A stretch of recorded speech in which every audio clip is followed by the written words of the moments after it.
you are talking about negotiating, and you are just the one of many in the house. This is if my husband, listen, I give you the time to talk. My husband, give me the time to talk. Give me the time to talk, please. I gave you time, right? Let us be polite. I gave you the time to talk. Finish your word. It's my time. And you said that if the husband, he ordered you to do something wrong, you do not agree with him. Now, if you don't agree with him in something right, he can beat you. Now, if he don't agree with you in something right, which means he is the wrong one, can you beat him?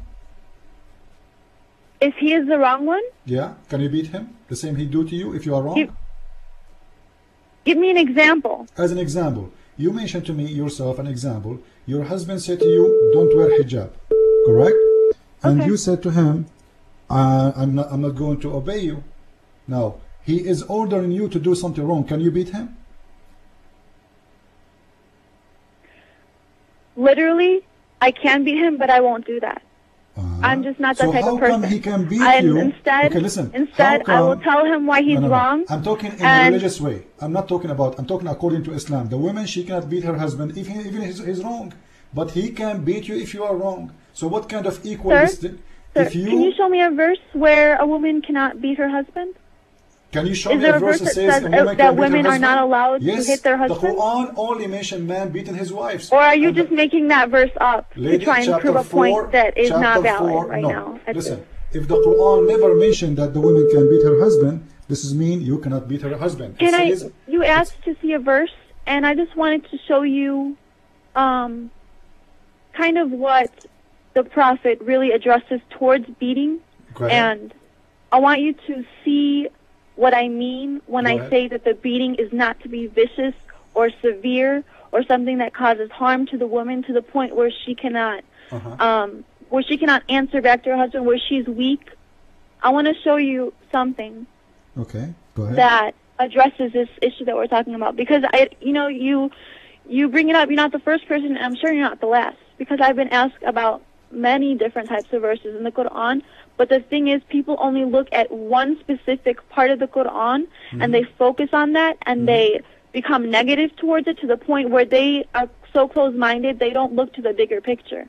And they think that if men don't beat their wives, they're not Muslims. But that is not true, because men can find ways where beating cannot occur, where beating should not occur. And if a Muslim man does not beat his wife, that does not make him a bad Muslim. It's the opposite, because it shows that they have a bond, that they communicate first before anything. And the man he beat his wife, he's a bad Muslim? I'm sorry? The man who beat his wife, he's a bad Muslim? If he beats her to the point where it's beyond the limits of what Islam allows, yes, then he is. Then he's not following Islam correctly, because he has to follow the rules. Because here's what I'm trying to say. You see? You're trying to hide the truth. If there are some Muslims, and I'm sure there are, maybe there are some Muslim men who say, okay, I'm going to beat my wife because the Quran says that, and they go too far, and they beat their wives, and she becomes extremely, bruised and hurt to the point where she's in the hospital. So bruises are not allowed in Islam? That is crossing the line. Bruises are not allowed? Bruises are not allowed? Sorry? Bruises in the body are not allowed in Islam? What is? Like a man, he can beat his wife until she have a bruises. This is not allowed? I'm saying if he goes too far with his limit, if he gets out of control, and where he's hitting her... What control mean? Where he's hitting her, but he does not understand why he's hitting her. He keeps on going, so if and he loses control of himself, and he keeps hitting her. That's what I'm talking about. I don't think people, they will start beating a woman just for no reason. Simply, the Quran says the reason. She is not obeying him. Because the Quran says, if she obey you, don't beat her. That's why I wanted to read you this, so you could see kind of what I'm trying to get at. Go ahead. I think you're just focusing on it so negatively. I don't... No problem. Go ahead. I just don't think... Okay. It says... this is by the Prophet Muhammad ﷺ. This is not Quran. And this is Hadith. This is what he addressed this about hitting and beating. Okay, go ahead. And he addressed this issue. And this is probably more clear than the verses you're reading right now. No problem. It says, he said, you have rights over your wives, and they have rights over you. You have the right that they should not defile your bed and that they should not behave with open unseemliness. If they do, God allows you to put them in separate rooms and to beat them, but not with severity. If they refrain from these things and obey you, they have right to their food and clothing with kindness. Lay injunctions on women kindly, for they are your wards, having no control of their persons. So he specifically and he repeatedly said kindly to the women. This indicates that the beating is not to be vicious or severe. What is the hadith in Arabic? And that women also have rights over their husbands, just as much as the husbands have rights over them. What is the hadith in Arabic? Can you say it to me in Arabic? In Arabic? Yeah. Of course. Okay. I would be happy to. Read it for me in Arabic. Okay. Please. Okay, I'm gonna look it up right now.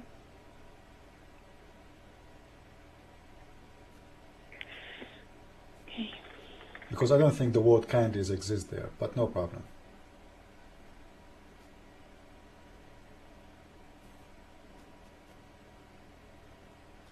Now, it might take you a while before you get it. This is what you told me. Number one, it's mean the Prophet, he agreed with beating women, and he is saying kindly. What kindly? I don't know. You just said, don't make bruises, you know. This is what kindly in Islam. In Hadith of Sahih al-Bukhari, the book of address, Hadith number 5447, Raf'a divorced his wife, whereupon Abdul Rahman, you can read the Hadith, and he did beat her until he made her clothes her skin greener than her clothes. The Prophet. Okay, can I comment on that? Because I know which verse you're talking about. This is not a verse. This is a Hadith. This is Sahih al-Bukhari. Okay. He did beat her. I know which passage you're talking greener about. Than her clothes. Go ahead. Can I comment? Go, sure. Okay. What I want to say about that is that many Muslims will do things their own way, how they see it, so they can interpret the Quran their way, but in the end, no one can judge them except God in the end. So let's say the guy beat his wife until she died.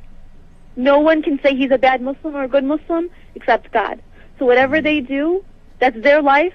That's their choices. What I'm saying to you is the Quran says the Quran never said to beat your wife to the point where she cannot move, where she's physically unable to perform, to get up or do anything.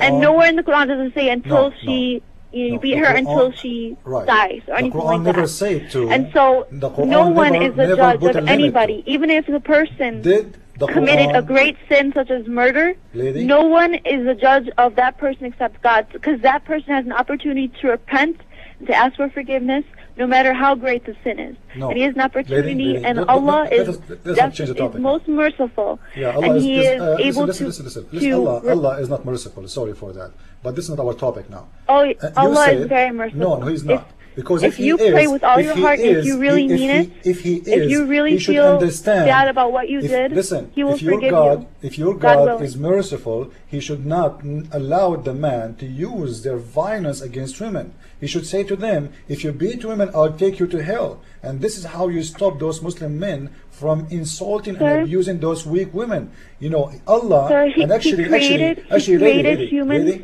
in a way where we make mistakes, and Allah knows we make mistakes. That's why He knows we will ask for forgiveness. If He made us perfect, He would not even.